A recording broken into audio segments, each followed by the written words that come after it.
Hey, welcome back. We're going to have a couple guests on today. We're going to talk on Husky Talk today. We're going to talk a little bit about NIL branding, the football program, the sports program as a whole, and really get an understanding and feel for more of the landscape with respect to college sports and the branding aspect of it, because that's really radically changing. And we'll have Steve Cully on, and then we'll have a little bit later on the show, we'll have Kyle Muncy on, Brandon NIL manager from director from Uconn, who's been there for a long time back when I was playing there.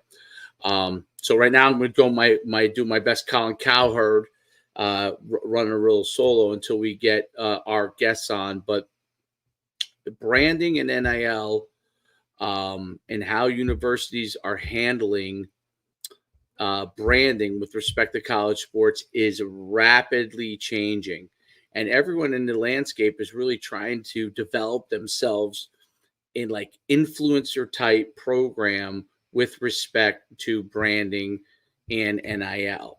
And it goes from two sides of it. There's the university side, which has its own brand with respect to sports, and then it's the athlete side, which are developing their brands. Some of them are a brand if they're a 4 or 5 star recruit or a top level player, or if they have a large following on Instagram or TikTok or YouTube. And I've seen it myself in the different areas that I've built up over the years with Twitter. At one point being 1 million followers, and then they did the whole purge and we're down to 580 because they were getting rid of all the bots that were following people. 580,000 we're talking. And then, built up our Instagram, had tons of interaction. Then as that algorithm changed, we moved away to a little bit from using Instagram as much to more using Twitter for recruiting, for helping athletes get recruited, those kind of things.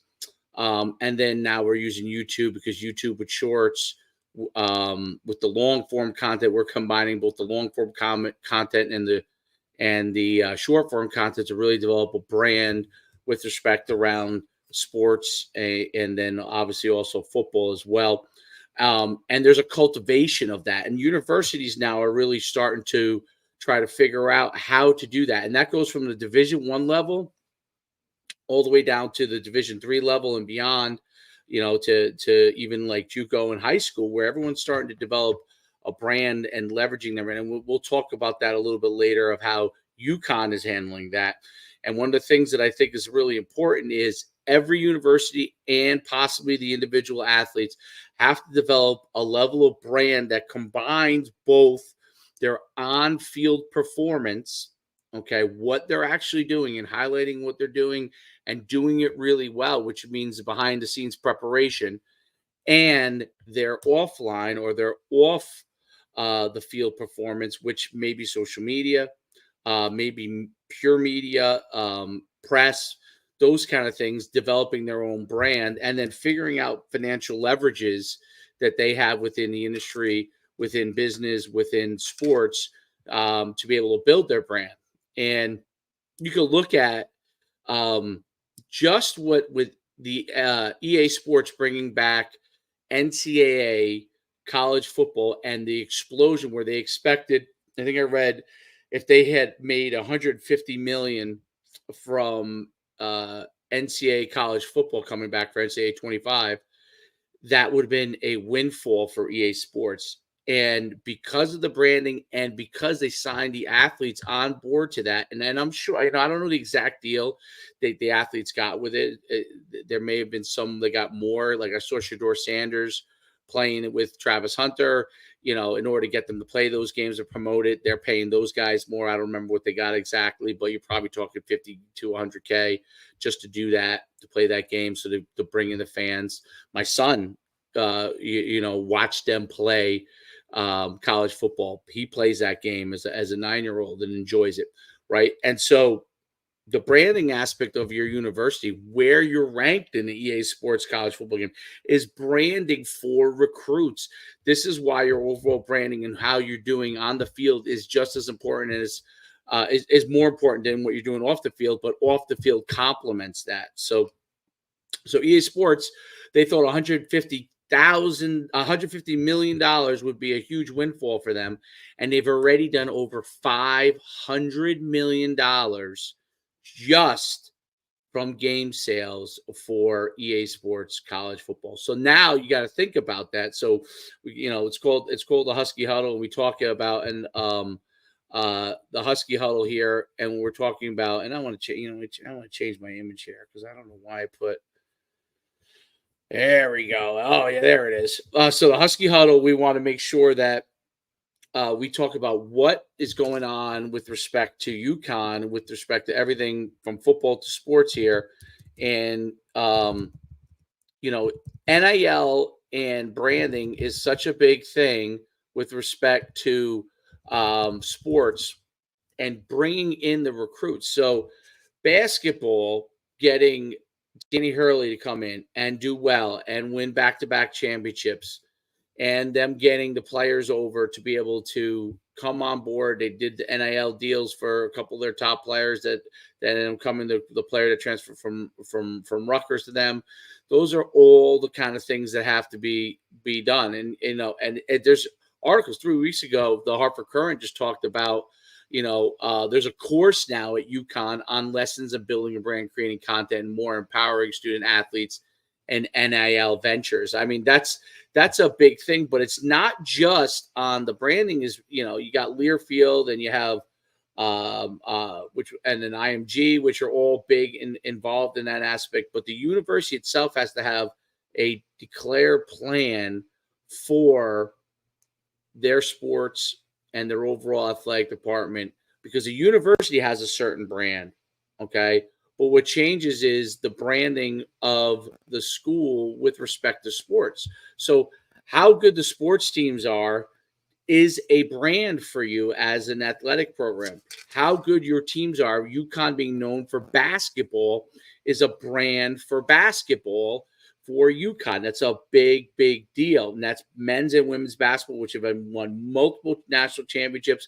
Uconn being branded as a basketball brand, that brings in recruits. Those recruits then develop an NIL program. Uconn has a decent NIL program for basketball to be able to help those guys be successful. Their coaches do really well. Their team does really well. And now they're getting their recruits. But football is a different animal with respect to branding and NIL. And the conference you're in is branding. How you approach the level of teams you play is branding. The level of recruits that you are getting, the type of coach you have, and your willingness to put yourself out there in that space is a huge component of branding and NIL. And if your university, Uconn is starting to build this thing, but this is an arms race, and places like Uconn have to be able to be great from imaging standpoint, from video, interesting video, talking not just about what the players can do on the field, and not just diving into their personal lives, but also being willing to do stuff that is different. And I think that's an important part to branding yourself. And then also the on-the-field performance. What are we doing to get the very best players in there, to develop the very best players in football, and to be able to help them leverage their brand to be successful? And that's part of, there's a capital raising component that's huge with respect to this in branding and football. There's a component to, and that has to literally be an athletic director, all the competencies that are around the athletic director in the university reaching out to be able to develop it. But branding and NIL is a huge area that has to continue to be built out and have a strategic plan of how they're going to go about and do that. And Uconn football in particular, because you have a brand with basketball already, Uconn football in particular has to develop whatever that branding is going to be, whatever that branding type of football they are. They've got to be able to do that. And then the athletic department has to be able to leverage that for the university, and the individual athletes have to be able to leverage that. And that goes to the sports game. So it goes to recruiting, right? If you're playing EA Sports college football and your team is rated as a 90 overall, that's branding for your team. That brings NIL for your players. The first thing every young kid wants to know is, what is your overall rating on college football? Are you a 90? Are you a 95? Are you a 70? Right? Those are big deal. You want people to leverage your brand. You want them to choose your team when they're playing. You want that team to be rated higher. It sounds crazy, but that is the reality for recruits. What are high school players doing in their spare time? The head coach of Princeton, Bob Saray, said it best. I was talking about how my son plays EA Sports college football, and he built the player, and the players got all these offers. He chose to send his player to Nebraska. Then after the player rushed for 1,500 yards, he then transferred his player to Colorado, and the Colorado and mythical Deion Sanders decided to move his player to wide receiver, where he had a bunch of catches, and but he was not happy with his player playing receiver. He wanted his player to carry the ball and be a running back. So he transferred his kid to another school, right? And it was Ohio State, I think it was, and they went to the national championship, right? So that's the things that players are doing now. You want your players that come for your pool, that want to come to your school, you want them playing EA Sports and choosing your team. And by the way, one of our first guests is here now. We'll bring him on. Hey, what's going on, Steve? Hey, how are you, sir? Good. Sorry. Good. Nice big coffee right down there in the middle. I was just talking about, talking a little bit about Uconn sports, but I was talking a lot about how important the brand and understanding the different brands are with respect as far as competencies within your athletic department program, right? And it's such a big thing now, right? So the university has a brand, right? Uconn has a brand.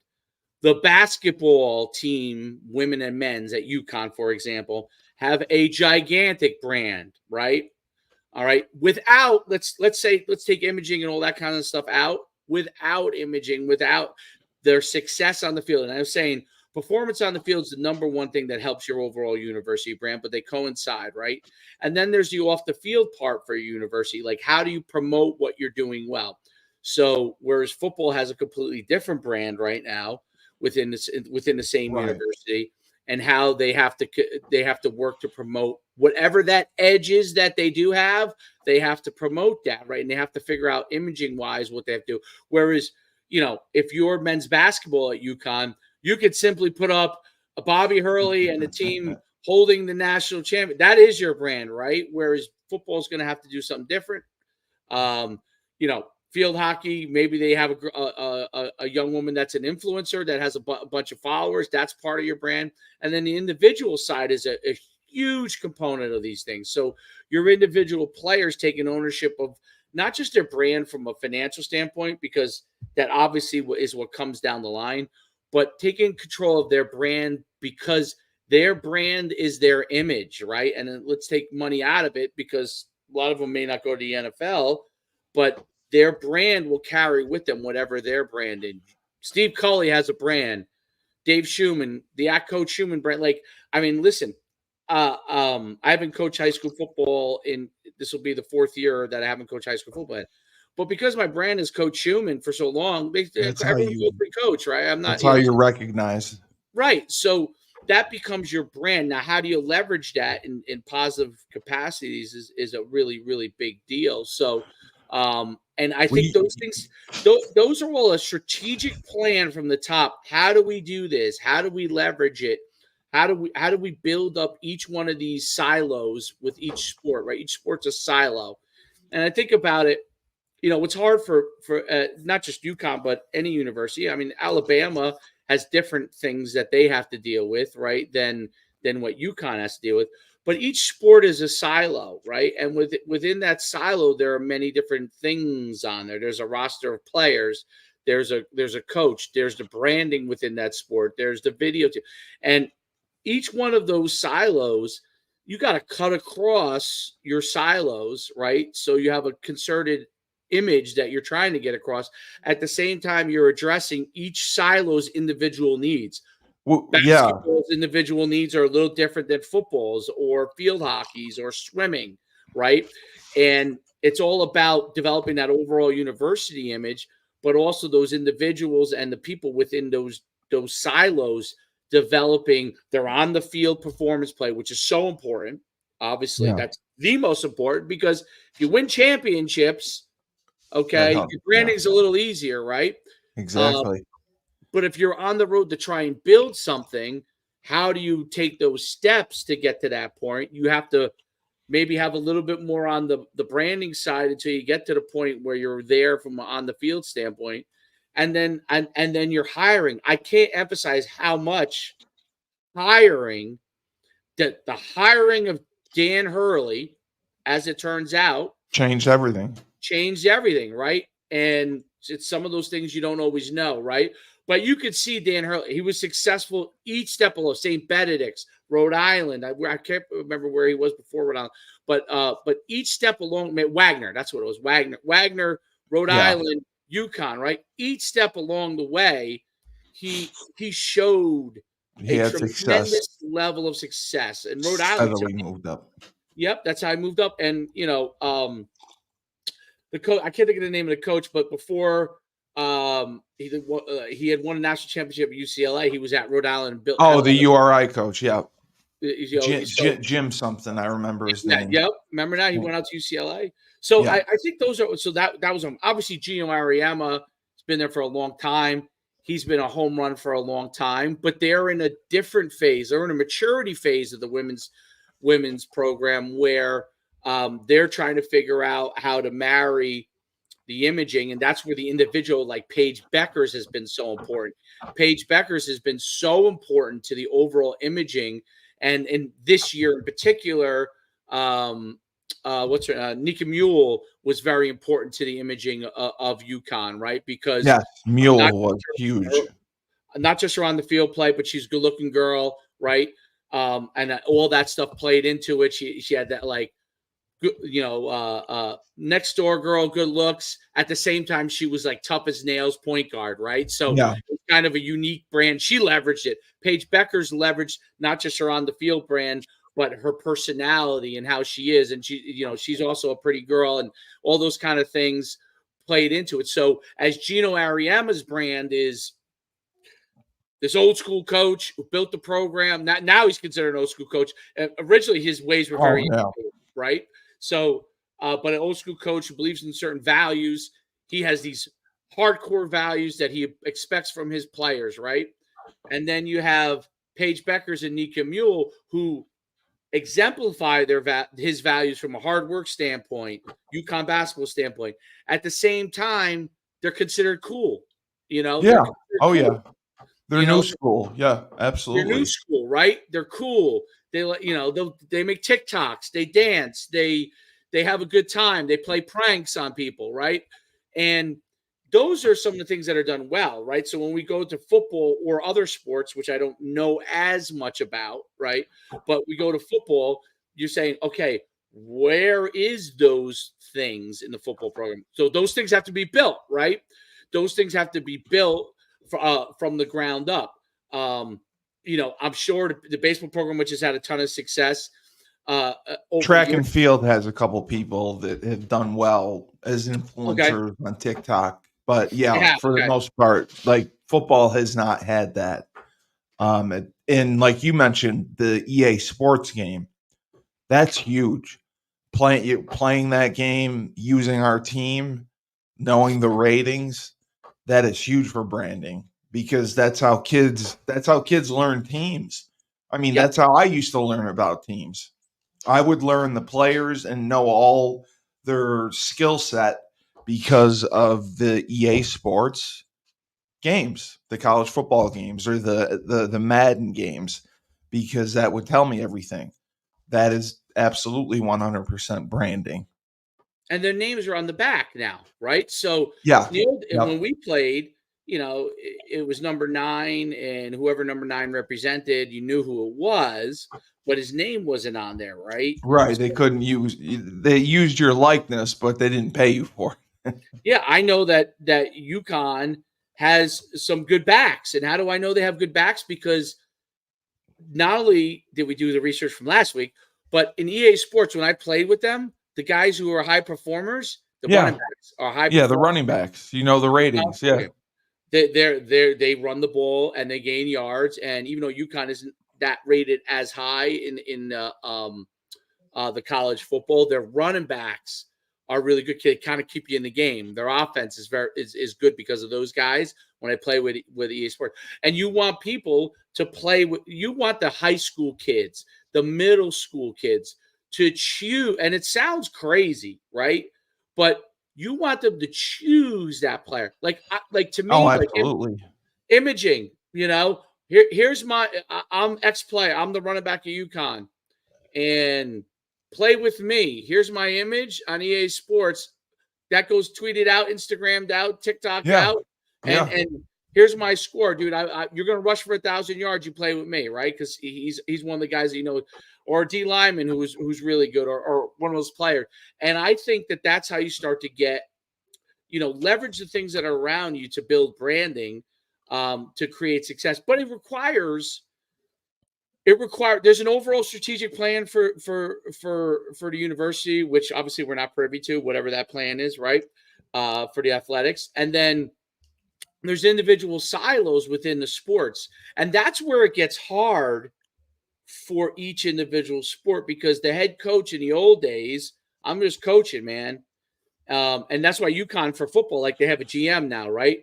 What is all these schools have these GM. What are their roles? Think about that, right? What gets recruits to come on my campus? Like, what's the draw? What's going to bring them on? What's going to bring interest and excitement when they come to campus? Absolutely. Because I know Andy Baylock does so many tours every day with kids, and he is full of energy. And he is trying to show the excitement of coming to UConn and what that means and what we're doing and what we're building and how special that is and how different it is compared to other universities. And there is a mix to me between the group that has a relationship with alumni, right? And then the group that's bringing new bodies to campus, new families to campus, right? So the Baylocks of the world work really well with relationships with me, with you, with alumni, and then there's a kind of like a sister counterpart to that, which is who's bringing in new people to this campus that want to be a part of what's going on, so the image is bigger, right? And that I don't know who that person is right now for the university. You might know more, right? But those people, their job is, hey, how do we brand, XYZ sports so we get more people on campus checking out the facilities? Because I always think like the number one thing that the NFL, like, what is flag football for the NFL? What is it essentially? Why do they want to have the national championships of US or whatever it is, flag football on the NFL network? What are they really trying to get more people playing tackle football? No. What are they really trying to get? I just think they want attention from the younger generation, the younger kids. They want fans. Fans. NFL fans forever. I play flag. Okay. I'm a kid. And my flag season, I'm wearing the New York Jets, okay, all season long. And this guy over here is wearing the Rams. And this guy's team over here is wearing the Broncos. All season long, I'm playing that flag. I'm wearing those team names, okay? And then if I never play a down of tackle football, the NFL really doesn't care. The NFL's theory, if you look at it, which the NFL's, oh God, I can't believe it's Troy Vincent is he's a player, or he's part of Goodell. Number 2 guy to Goodell. Right. Okay. And Troy Vincent has basically said the cream of the crop, and I've met with Troy Vincent a few times over the years at the NFL headquarters, and really, really focused guy, played in the NFL for a long time. And Troy Vincent, whole thing is that the cream of the crop, the top football players, they're going to come to the NFL. We're going to find those guys. Okay? They always do it, right? We're not worried about them. We're worried about who's watching at home, who's watching in the stands, who's interacting with our fan fests, who's coming. So we want to build that fan base for the future. So these people love football and love the NFL. And that's what flag football does, because flag football does opens up the NFL to so many more people. Kids, like when we grew up, those people might have been playing soccer, right, and not playing flag football. We didn't have flag football when you and I grew up. There was no flag. Not to show our age or anything. But. No, and you're significantly younger than me, which is kudos to you for that. We didn't have flag football. We were playing tackle football. The earliest we could play, like in New York, was like 9 years old. Yep. So that was the first time I ever played, and I'm playing in full pads. So now they have a flag program where you can start at like 6. Right. And then you don't start playing tackle until you're like 8 or 9. So they try to prepare you. And it keeps you around football for a long time. So if you end up not being a tackle guy, you're playing flag, you're enjoying, you're having a good time, you're competing.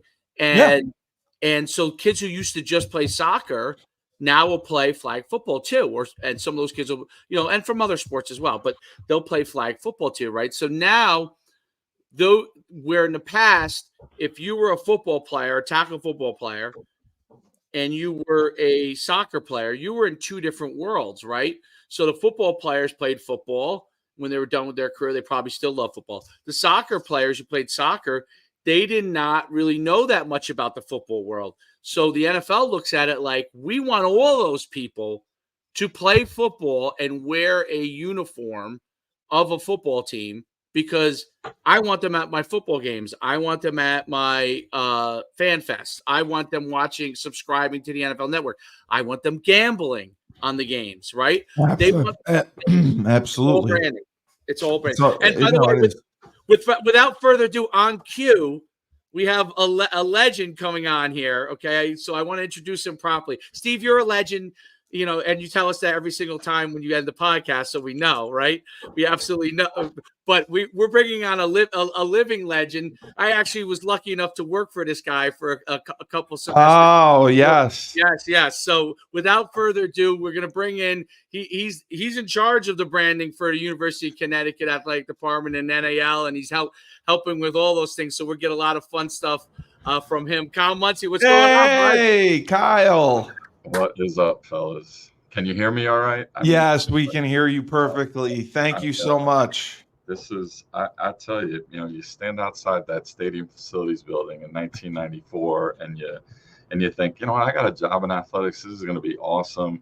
And then you're dealing with a bunch of schmucks and you think these guys are never going to amount to anything. And all of a sudden, 2024 and we're on a podcast and here we are. Yeah. And I'm thinking, God, I hope nobody watches this. Yeah. I hope I've never seen it's something like that. And unfortunately for you, people like some reason tune in to me, even though I'm 280 pounds now instead of 230. So they tune in. I don't know why. Well, we needed a left tackle, evidently, and you've decided to apply for the job. That's probably what it is. No, I appreciate you guys reaching out. I know, it's a fun, it's an exciting time here at Uconn, and obviously a lot different than when you guys were here, but it's always awesome. I'm starting my 31st year full time, and I know, but I feel that old. I definitely feel that old. No doubt. I appreciate all the support you have given to my podcast, and we're doing this podcast really to help try to raise more awareness and get the word out about Uconn and Uconn football and everything that's been going on, because you've been working your ass off. I mean, you've been doing so much to grow the university and grow the athletic program. For sure. Obviously, in all the time that's gone by since you guys were originally on campus, I worked for a number of years with the football team, and then I was working just with the men's basketball team for another 11 years, and since 2016, since 2011, I've been doing trademark licensing and branding, and I was working in the athletic department. And then in 2017, my report line moved outside of the athletic department, but I still work very closely, work every day with the equipment staff and with folks in athletics and athletics marketing and media rights. And but I manage partnerships with our brand, like Coca-Cola or the bookstore or other things. And and you do all these things, and you do things like change logos, and you do things like change brands, and it in some respects it torques people off, and in some respects it brings them closer together. It's we're really fortunate. We have a massive alumni base that they love their Huskies. Very loyal. It's and it's awesome. It really is. It's great to see it from this side of the business. It's great to from my perspective. I work as much with folks outside of athletics here on campus as I do with people in athletics. I work with tons of folks externally, whether it's our brewery partners or other partners that we have through our athletics media rights partners. So it's everybody wants a piece of the Huskies, and so it's really, really cool to be able to have a little piece in that. And you mentioned NIL. Athletics has great people like Kat Zipani and Jason Budikofer and others that are working really, really hard to make sure that all of our student athletes, obviously the very visible ones like basketball and football, but all of our student athletes are really taking part, and whether that's merch sales or doing sponsorships or doing camps, clinics or whatever, it's a completely different world. I mean, I think it's hysterical to think about the kind of money that you guys could have made in NIL. I mean, clearly we would have been selling a lot of jerseys. Well, with my personality, I mean, I think you would have run out of them, but otherwise, it would have been really. Mine would have only sold to the girls, so that's what I would have talked about. Exactly. No. Do you have to do branding? Would only sell to senior citizens, but do you have to do branding like for specific sports, or do you try to do it for the entire athletic department? We've really, I mean, it's probably the biggest difference between where we are today as opposed to when you guys were on campus. As you know, I mean, in the mid to late 90s into the early 2000s, we were 24 sports and in some cases 24 brands, right? So we weren't, I mean, whether it was Reebok or Aeropostale or Nike or all the nonsense, right? And then, everybody's logo was different. So some people were using the Husky logos, others were creating their own little word marks, all those different things. So, it really, I mean, frankly, it's the reason I got this job as we were in 2011. We were fortunate to have Susan Herbst come on our campus as our new president. And I remember being told the story. I was finishing that year. We won a national championship, and I was working with the men's basketball team, and we got to the end of the year, and the leadership at the time, Paul Pendergast was our interim athletic director, and said, the president, we need somebody to take over licensing and branding, and we need to fix the brand. And the brand of Uconn wasn't broken, but the look and the feel of it was, because there was inconsistencies. I mean, the story that I got told right off the bat was she was relatively new on the job. She showed up at a women's basketball game or a men's basketball game, I can't remember. And she was wearing a polo that she had been given by the athletic department, but it was the Block C. And somebody said, "Oh, that's the football logo." And her response, God bless, this is why we loved working with her. She said, "Why the hell do they have their own logo? Like, why does everybody have their own logo? Why isn't there one logo for Uconn?" Right? And so, we started that process with Nike. It took 2 years, and we've done, we're lucky. It's been embraced by fans, embraced by retail. It's allowed us to reintroduce a lot of the old branding. Right. You know, obviously when Coach Edsel came back, you know, he immediately wanted to change everything back. A block C back. Let the block C back. Oh, he was, you know, and listen, we were able to Right. do some things with helmets, but not do some things otherwise. I mean, Nike, you know, Nike's been a great partner to Uconn for a long time, and you know, and since and has really helped to elevate a lot of our programs, and now from a retail perspective, we're really you know, back-to-back national championships help, but it's, you know, finally it's really taken hold. Coming out of COVID, it was rough. You know, I don't think anybody, I don't think we knew what the new business landscape was going to look like, and now here we are. We have, you know, we've just set a record for applicants to the university. We've got students that want to come here from all over the world. They're seeing our basketball teams kick everybody's ass, and you know, and our baseball team, and they know that the football team's coming, and all of those things. And so it's really exciting. The facilities are absolutely world class. Right. And this place is unrecognizable. I mean, it really is. I got lost last time. In a great way.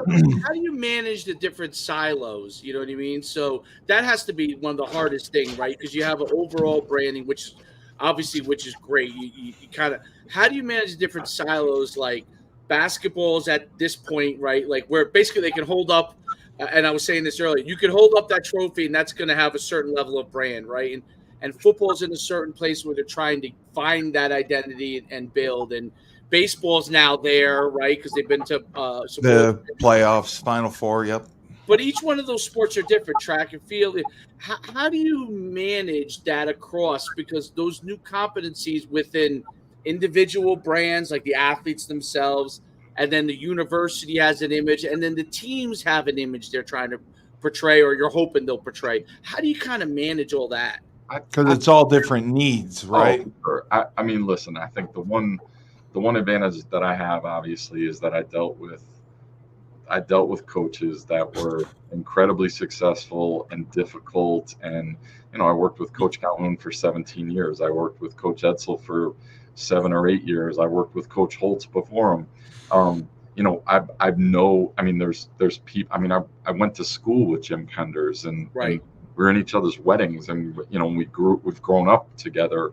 And so you can have conversations with folks about, you know, when they want to do something about how they want to identify or how they want to brand themselves, you know, and ask the question, well, how is that going to benefit you? Well, that'll help differentiate us. And I always say, you know, time out, that we don't want you to differentiate yourself. How you differentiate yourself is by winning trophies and beating everybody else, and doing that on behalf of Uconn, right? So that's part of it. And listen, that's step one, right? That's step one. For sure. And that's not a conversation unique to athletics, right? I mean, my office, on a regular basis, we hear from departments all around campus. Everybody wants their own logo. Everybody wants to brand themselves in a particular way. And, you know, what I always try to encourage folks is say, hey, we've done the hard part, right? 30 plus years ago, when I got to this, 35 years ago, when I got to this campus, you couldn't say you went to Uconn because people didn't know what Uconn meant. No, they think Uconn, Alaska. Exactly. So so we literally in 35 years have done the impossible. We have become like a one word, right? We've become like, okay, Prince or Madonna or JFK, or like, we've become Uconn. We were the University of Connecticut, but now we're Uconn. And so we've done, Jim Calhoun and Gino Auriemma and Randy Edsel and others did the hard part. They won a shit ton. And now we're Uconn. And now everybody knows what Uconn is. And now it's about, okay, where, like, are you, here's where the bar is at Uconn.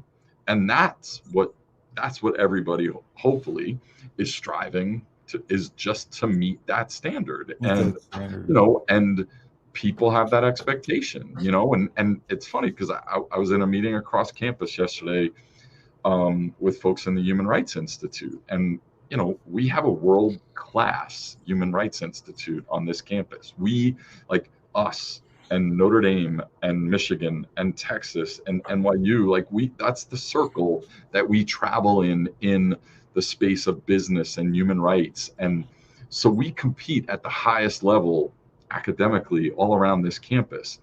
And what's amazing, and it's probably been the most fun for me over the last 10 or 12 years, is, dude, there's something awesome about the idea that, there's 20,000 students on this campus at any given time during the year, and most of them couldn't care less that there's a basketball game. They just don't care. They're so focused on getting that degree and making the most of their experience at UConn for a different reason, right? But they're at a cocktail hour or they're at a conference somewhere around this country, around the world. And when somebody says, "Oh, UConn, you're great in basketball. Oh, UConn, you're right." And now everybody has the ability to pivot to it and to say, "Yeah, I'm really proud to be at UConn because of the successes that we've had, or because of the accomplishments that these coaches and all the great student athletes have been a part of." So I think, from our perspective, are there going to be little day-to-day hiccups where that may not look or feel the way that we want it to? Sure. But at the end of the day, if everybody, whether that's the teams or departments or groups or what have you, well, they're all striving towards, okay, we're UConn and we're champions. That's what we do here. And if everybody's striving towards that, the other stuff is all fixable. You can't fix, you have to fix losing.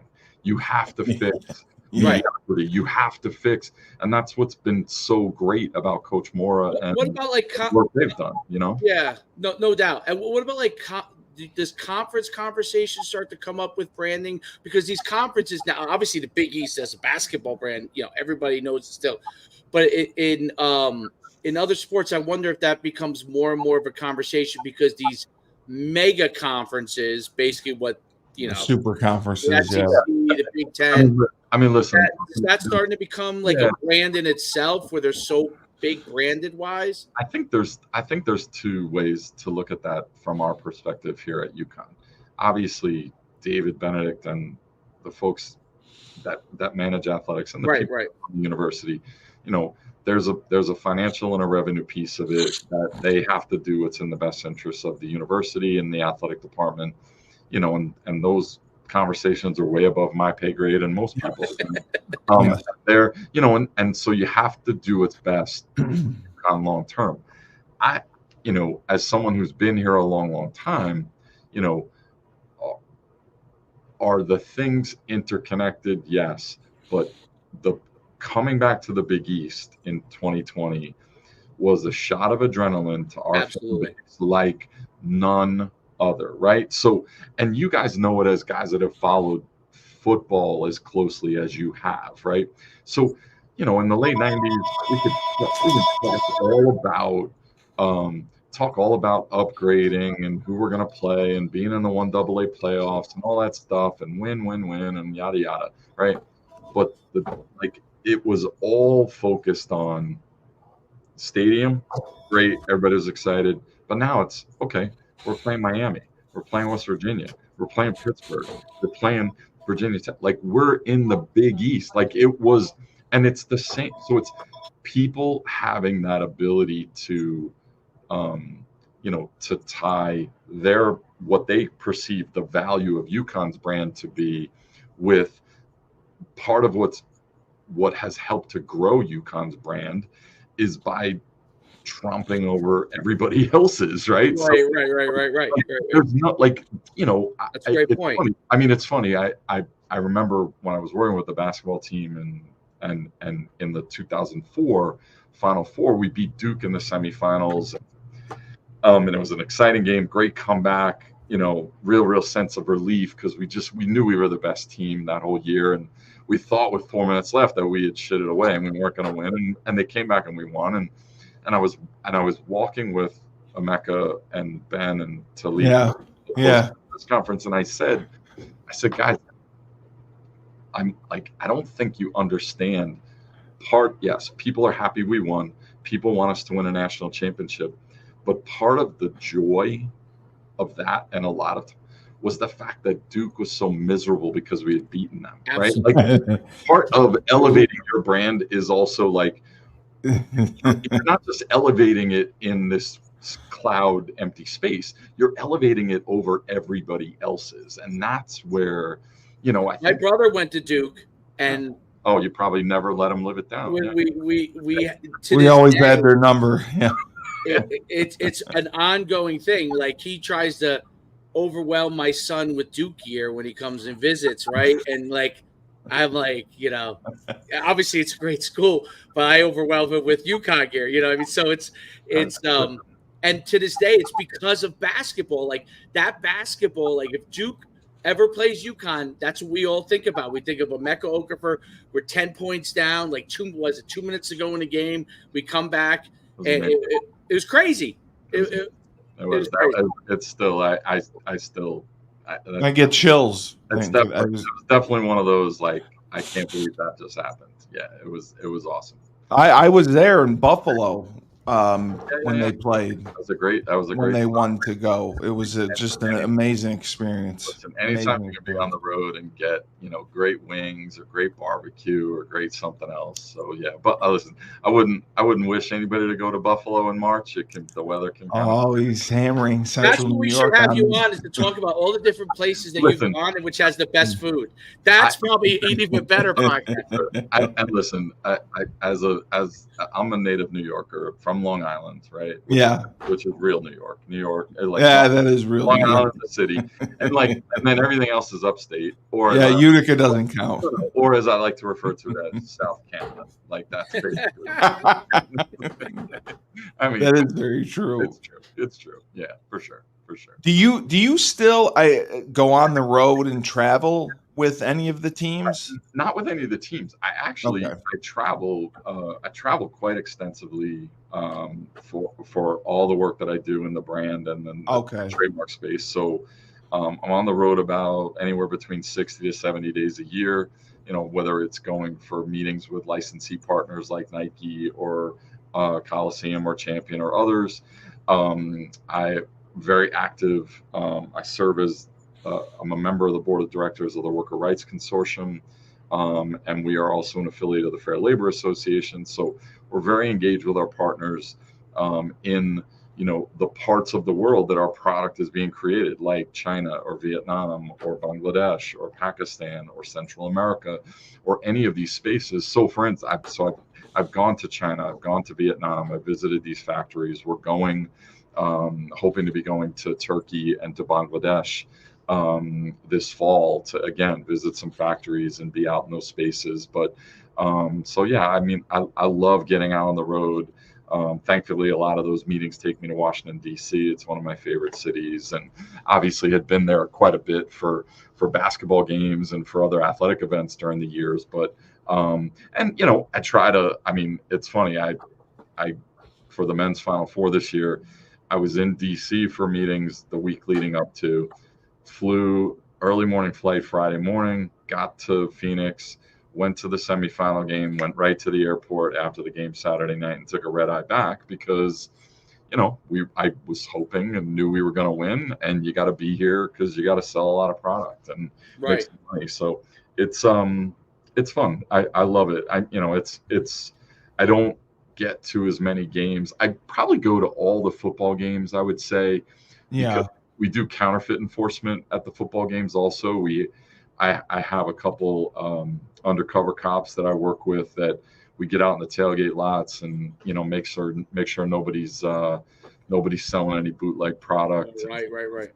And then with basketball and hockey and some of the others, I try to get to a couple games and but it's also easy just to watch those games from the couch. I mean, it's with a cold one in your hand. It's nice to not have to drive home afterwards. No, it beats having to send me into the locker room to grab Stafford, Carl Bond, and then Jimmy Laycock when we're playing William Mary or something like that. No, I mean that I still can't. I mean, God, I hope knock on wood. I hope because that building, good Lord, I mean the amount of asbestos. Don't even remind me. No wonder I have coughing here and there and stuff like that. Exactly. Well, it's been great having you on. I don't want to hold you up too much. I'm so glad that you were able to come on for at least a little bit and let us know what's going on. Yeah, oh, for sure. Fascinating. It's fascinating. Would love to stay connected. Certainly hope to see you guys at a game soon. And and anytime you got any questions about the Huskies, don't hesitate to reach out. You got it, Kyle. Thanks so much for coming on. All right. Thank you, Kyle. Have a great day. Bye-bye. Great seeing you. Bye. You too. That was great. Well, and we could wrap it up too because I got to go pick up my son.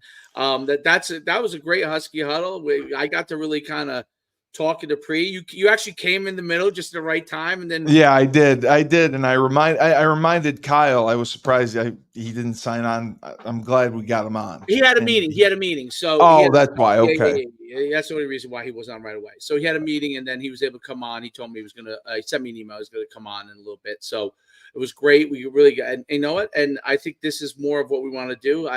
Your next task: get Phil Hunt on here right away. You want Phil? I want Phil on. Come on. Let's get Phil. So now you can send Phil that. I called him out. I want Phil on. I'll send him a text. I want Phil on. Mr. Special Consultant to the. Phil's going to be the president. We got to be nice to him. Universe. So let's get him on there. Until next time, we'll jump on off, and that's it for Husky Huddles. Another great podcast. And we'll see you all soon. And Dave, remember, when life gives you lemons. Oh, yes. Don't make lemonade. Take 2 oranges and throw them back at life.